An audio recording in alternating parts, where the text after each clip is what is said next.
Yeah, back to the guy just a bit later. So then, predictably and understandably, a lot of focus on Syria at the G20 over the last 2 days.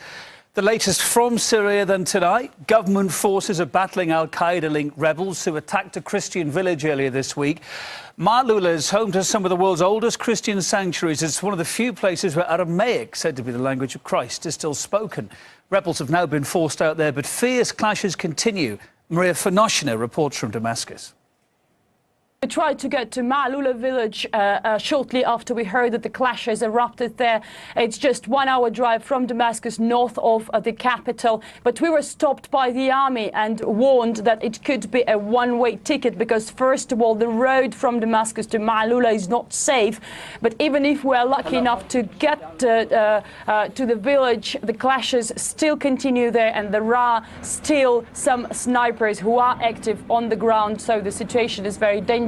So it's better not to go there, as we were told. We are hearing that the fighting is between the army and the militants, mostly from Behead al-Nusra, al-Qaeda affiliated group fighting here in Syria against the regime of Bashar al-Assad, but mostly for their own radical Islam state. And we can see that the tactics were also very similar to those that terrorists all around the world use. We know that early on Wednesday, a suicide bomber struck a checkpoint at the entrance of Malula village.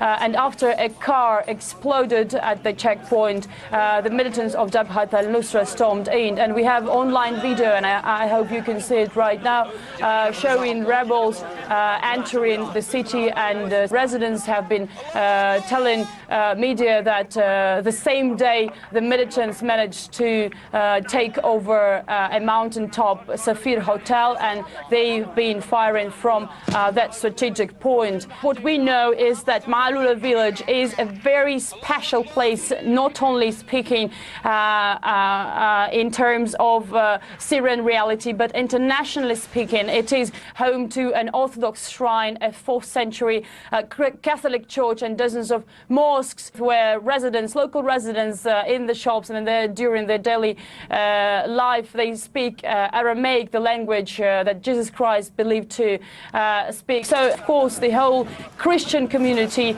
not only here in Syria but all over the world, was shaken, and RT managed to speak to one nun from Latakia about the situation and about the fears of the Christian minority here in Syria. How can the international community ignore the brutal killing spree in Latakia early on August the 5th, an attack that affected 500 people, including children, women and older people? In the village of Ostreba, they massacred all the residents and burned down their houses. 12 Alawite villages were subjected to this horrendous attack. It was a true slaughterhouse. People were mutilated and beheaded. There is even a video that shows a girl being dismembered alive with a soul. Well, it's worth to mention that Malula has very troubled neighbors. Another village of Yabrud, center of smuggling here in Syria, is just 20 minutes drive from Malula. Homs, the city known as the epicenter of the clashes, 100 kilometers away from Malula. This village was the only one not touched by the rebels. Our correspondent there reporting on the ground in Syria.